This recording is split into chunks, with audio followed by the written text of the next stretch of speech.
I'm on government assistance, and I run out of money, and I had to buy Pampers for Jelani.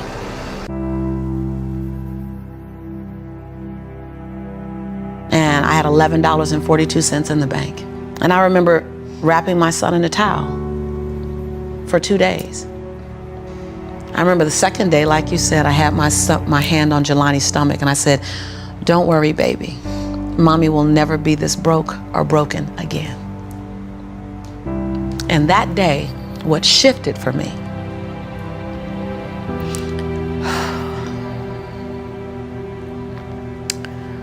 was I was willing, and I don't know if this is gonna sound crazy, I was willing to completely die to any form of me that I had been, so that I can birth the woman that I was becoming. The reason why a lot of people won't become who they want is because they're too attached to who they've been. And you hear it all the time when people say, "I've always been this way." Okay, well, if that's working for you, keep doing that. I knew it wasn't working for me any longer. I had hit my version of rock bottom. So I was willing to let go of everything and everybody. See, another reason why people won't get there is because the doorway is for you to fit through. You trying to carry everybody else through because you're trying to be Rescue 911. And you got to rescue you first. I am much more valuable to my family and to my community because I was willing to let them go through the door myself, teach myself, learn myself, condition myself, and then come back and get them. I'm much more valuable to them now. But I had to go through a window time of 10 years of judgment. You leaving us, hanging out with white people all the time. You going to these crazy countries.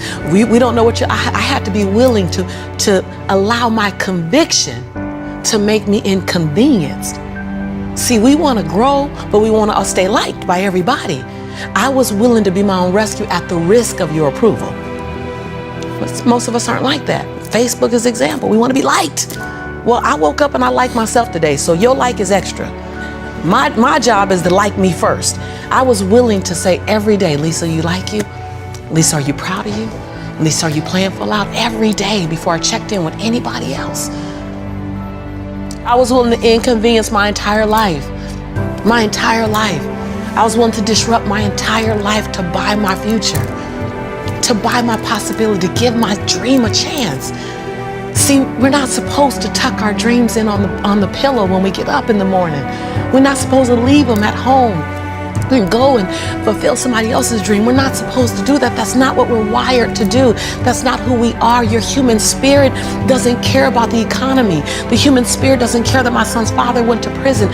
The human spirit doesn't care what's happened to your family. The human spirit doesn't care about the past. You may have been molested, or your family may have been broke, or you may have been betrayed, or you may have a divorce. Your human spirit doesn't care about any of that. Your human spirit simply says, "What's our command for tomorrow? What do you want to create?" It's not keeping score. Your brain is keeping score because your brain is designed to keep you safe. Your soul, your intuition, your human spirit is designed to make you soar. When you get to the edge, your brain will always tell you to step back. It's always going to tell you to step back.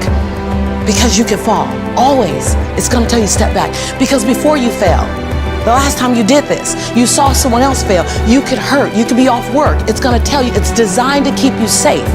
So you have to be willing to play between your brain and your soul. And on some days, you got to just listen to your soul. And you got to say, "I'm going to leap. I'm going to get to the edge." Most people are at the edge, and you're standing at the edge, and you're watching everyone else fly. You know, watching people's lives on Facebook. You're at the edge, watching someone else live, wondering what it's going to be like when you jump without ever jumping. And I'm just here to tell you, jump. Because only 3 things can happen. You're either going to jump and fly, or you're going to jump and fall on something soft, or you're going to fall down hard. Either way, you're going to get back up. You already know you got what it takes to get back up. Your greatest fear is not that you will fall. Your greatest fear is that you will live a full life and never fly. That you never leaped. You're not afraid of dying. You're afraid of dying before the world sees who you really are, before they really get your fingerprint, before they really feel your breath, before they really get your contribution, before they really feel you. That's what you don't want to happen. You don't want to leave this place without us knowing you were here. All I'm doing is giving my dream a chance. And I'm not extraordinary. I'm an ordinary woman who chooses every day to make one more extraordinary decision. Everything that I need to get back up, I have in me. If I don't have what I need, I can go get it. Once I figured that out, the world was my playground. The question was just, where do I go get it? And I don't come from a learning background where I was a great student. I wasn't, my highest grade in school was a C+. And when I got a C+, I did the happy dance. And all through school, I struggled. The last time I took an English class, my English teacher told me I was the weakest writer she ever met in her entire life. And the same year I took a speech class, and my speech teacher, he said, quote unquote, Ms. Nichols, I recommend you never speak in public, that you get a desk job. And so That's mean. Yeah, it's just, it was demotivated people, sad people, hurt people hurt, sad people make other people sad. Bottom line, don't take it personal, hurt people hurt.